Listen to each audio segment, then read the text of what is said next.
So last night, you guys, can you guys tell me here how it is that you're feeling about Tom Brady is getting paid $375 million to broadcast games. It's more than he made in his playing career. He is now allowed in the production meetings and owns a team, so that there are all sorts of conflicts there. And then last night, he's wearing a headset. The Raiders clearly not helped in any way by whatever it is that he's giving them in the headset, because Geno Smith has rarely had that bad of a game, and offensively they couldn't do much of anything. What do you guys make of Tom Brady, who is, we can say, the seminal figure in the sport this century? If you have to pick one, yes, it's Brady. So now he's got all access to everything that he wants. He can go anywhere. He's got ownership. He's in these production meetings when no one who's got ownership is allowed to be in this production meeting because he belongs. Like, can you imagine him being in a Chiefs production meeting where he's the Raiders owner? He's a partial owner of the Raiders, and now he's wearing a headset during games. What do you make of all of this? What a bad look for the NFL. They're allowing this guy to be both a quote-unquote journalist and an executive of a team that's playing other teams in the league. It's ridiculous. The only good thing they've done is he can't in person attend these production meetings. He has to do it by Zoom, supposedly, but he's still there to get whatever inside information is disseminated. It's just a bad look. They shouldn't do that. I originally didn't have like last year, I didn't have an issue with this. I thought it was a little bit overblown, but it does seem weird to me now. He's super involved with the Raiders. He talks to Chip Kelly several times a week. And I think Field Yates put it out on Twitter yesterday and made the point how, this coming weekend, Fox, he has the Bears, and the very next week, the Raiders are playing the Bears. I think just the solution is the coaches in these production meetings, hey, don't tell them anything. Yeah. You don't have to. And then it becomes Fox's problem, where it's like, hey, this is your guy. They don't have to answer his questions. Maybe you need to rethink Tom Brady's your broadcaster, because if I'm the coach, I'm not telling you. Rethink the broadcaster? He's not a journalist. He's a color commentary person, and he is, by leaps and bounds, being paid more to do that job by what? Double, triple, quadruple? More than anyone's been paid to do any kind of job broadcasting sports. He's making how much more than the previous highest paid person? Right. But he's just being paid for his name. They really don't care how good he is as a broadcaster, right? He's just being paid to be Tom Brady. I mean, the optics of it was really bad yesterday, but it was also a unique circumstance, right? Because he normally has games on Sundays when the Raiders play. So he's not normally in the booth with the headset on. They're going to run into that again in a couple weeks when they play on Thursday night against the Broncos. But we'll see if maybe they say, hey, you know what, don't sit up there with the headphones. But he is doing it. Who would tell him that? I mean, maybe the league would tell the Raiders, let's not have that situation happen again. But I don't think anyone really considered how much he was talking to Chip Kelly during the week. That was kind of the revelation yesterday. You saw it on the video. Look, there he is. He's in the headset during the game, which, again, he can't do on Sundays because he's with Fox calling the games. But the communication that he's having throughout the weeks, I think, was surprising for a lot of people. If I'm Sean Payton, I'm not only not telling him, I'm telling him the exact opposite of stuff. Yeah. Oh, yeah, we're going to sit Bo Nix this weekend. That's what I mean by let it become Fox's problem. Yes. Or hey, this is the issue now. Coaches are giving you nothing in these pre-production meetings. I want to share a hot take with the class that I have, and I wrote it down here. Pablo will topple Tom Brady's ownership stake in the Raiders in the next 3 years. Wow. I'm gonna have that take. So in the next 3 years, Pablo will topple Tom Brady's ownership stake in the Raiders. I could see it happening.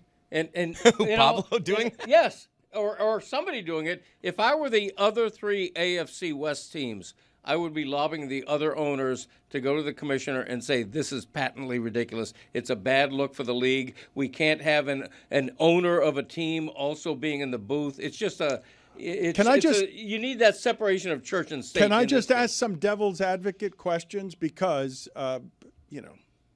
we're doing a bit of pretend journalism here, right? The main voices on football that get these great broadcasting jobs tend to be former Cowboys. All of them tend to be former Cowboys. Tony Romo, Jason Witten got one of them, Troy Aikman. Dale Johnston. I mean, going back to, Dandy Don Gifford, they always get the jobs, and so they're biased on behalf of the Cowboys, right. Correct? Yeah, Michael Irvin. So, but all those people, the broadcasters and the broadcasting in professional football has a very clear and obvious bias with those people supporting the Dallas Cowboys. You say it's a bad look, but what is the real harm in having Tom Brady and people talking about Tom Brady all the time? Like, what is the actual real harm? These production meetings are fairly useless. There isn't any information gleaned by the announcers that's actually going to give a calculated, appreciable advantage to a team in a way that actually decides a game. As if they're showing him the first 15 plays or something. Well, yeah, they're stupid enough to do that. Right. They would never do that, to Dan's point. But also, if you know how teams feel about individual players, that can also give you insight into who might be able to be let go as a free agent, right? In the upcoming years. If you're part of an ownership stake, that becomes a calculation here. And if you're Fox and now coaches aren't sharing with Tom Brady, he can go from his experience, oh, when I've seen that defense, I've done whatever. But if he doesn't have the knowledge about the offense or the defense of the other team and their tendencies, he's not watching film all week long to figure those things out. That's what you glean as an announcer. Okay, the thing, though, that I want to talk to everyone here around, because this has been a plague the last few years when people want to criticize something. Something's a bad look. There's not anything after that. It's just something doesn't look the way I'd like it to look. And I don't particularly care how things look. I care how they are. I know that a lot of people say perception is reality, but it's not. Reality is reality. So I'm asking you guys, what's the real harm of Tom Brady wearing a headset in a game that wasn't interesting last night? And we're talking about Tom Brady wearing a headset. Like, who cares? He owns the Raiders, and he's wearing a headset, and clearly the Raiders learned nothing from whatever he was doing. They gained exactly. I understand you got Deflategate around him. You've got things in the margins on how they've won that look like cheating over the last 20 years. But clearly, whatever he was doing last night didn't help the Raiders at all. Helped against the Patriots the week before. That team sucks. I think the only issue is for Fox.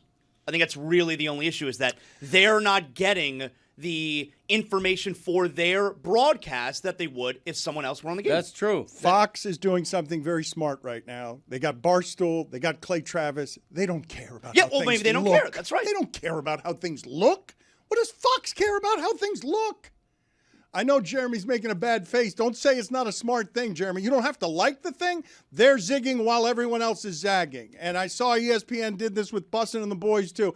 Everyone's going toward where are the customers. Let's not make this about journalism. Let's not make it about. But the FS1 numbers came out, and the morning show has not done well compared to what was on previously. If you're going to be fair about the situation, you're saying that they're just getting the audience. The early numbers indicated that wasn't the case. It's early, and it's always going to take time to do those things. What they're trying to do, look, I don't have to like it. I don't have to agree with it. It's just the movement of this country. Do you want young men or not? You got to go to them. Like, that's what people are doing. It's not what we're doing. It's not what I do, but it's not what Fox has done with sports before. What Fox has tried to do with sports is just copycat ESPN, and it's not what they're doing anymore. And I told you guys before that before we left ESPN, they told me that was going to happen, that all of their surveying indicated that they needed to find a place to find young people. And so, I don't expect early on for anything to move numbers, but they're trying to do something over there a different way. And your objection is what? Your objection is what, Jeremy, with your sour face? Well, I have several objections to the content. But Just your face. The bigger one is that not also just copycatting ESPN? Like, didn't they also get rid of, like, every progressive voice to go as deep into this space as well? Like, hey, let's stop talking about politics. Let's just get into that realm. Aren't we as a company a result of that? Like, this has been happening across all networks across the last, I don't know, since 2015 when something happened. I think the NFL has sold its soul for Tom Brady. I think if this were an ex-player who people had barely heard of, who was never anywhere near a star, and he was a partial owner of a team, there's no way they would let him have like Messi treatment. Like, they're kind of just like every rule just kind of gets bent to 100%. make sure that he's fine. Yes. Yet the NFL still having a soul, huh? It was sold for Tom Brady. What's left of it? I would argue this soul has been sold long ago. Would you not? What do you think was the tipping point? I don't know. I was trying to figure that out right now. This is crossing a line that hasn't been crossed before. But it's a line no one really cares about. I feel like there's more lines to be Somebody's crossed. got to care about it. Is it a line if no one cares about it? If a tree falls in the forest. Am I well right? said. I don't know if that. Hell yeah. What happens next? if you don't hear it, did it really fall? Mm-hmm. If nobody gives a is this really an issue? For me, it is. Nobody else cares. Is That's it? fine. Yeah. I don't want a part owner of it. Especially, can you imagine a part owner of let's say the New England Patriots, let's say Brady had left the New England Patriots on good terms, and now he's a part owner of the New England Patriots. You don't think the other AFC East teams care that he's in production meetings and wearing a headset during game? It's a bad look.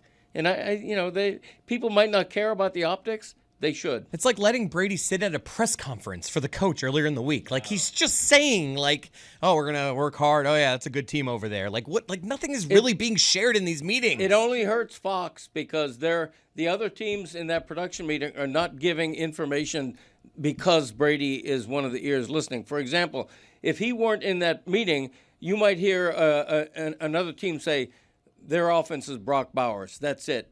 If we stop Brock Bowers, you stop the Raiders. They're not going to say that if Tom Brady's listening. Let me ask you, Greg, a question, just a hypothetical here. Let's say, I don't know, something were to happen and the Preakness is coming up and they're looking around, someone backs out of it, Randy Moss or whoever does the broadcast backs out of the Preakness and they say, we need a voice in horse racing. You know what? Greg Cody. Yeah. We think Greg Cody would do a great job at the Preakness. Would you take it? Thank you. Oh, hell yeah. But you own Calmly, and you're part of that syndicate. So now there's kind of a conflict. Would you not agree? I would agree.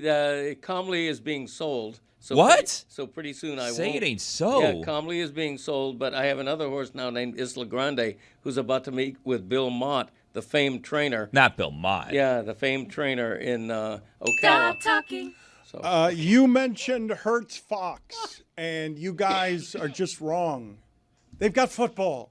It doesn't matter. Bad looks. Like, what are you talking about? It does all the stuff. Hertz Fox, nothing. Like, they could go on Fox right now, and if they've got the game, they could just have Lucy yelling, "Eat Pitt" all game, and they've still got the game. No, when I say Hertz Fox, what I mean is, okay, you have one, in theory, if you have one broadcast that has great information and another broadcast that has less information, the former is the better broadcast, but it doesn't matter. The former is the better broadcast, and the second one has the greatest quarterback of all time. Right, and that's all that matters. Have you guys heard him doing these broadcasts? Like, it doesn't sound like he's just kind of talking. Yeah, he's Right. already not No, that he's no good at good. the job. He's no like, good. If he's not going to have information, it does make their broadcast worse. And I But just, it doesn't matter. We're just having a conversation about standards. If no standards matter about anything, then what are we talking about? Like, we should have standards for things.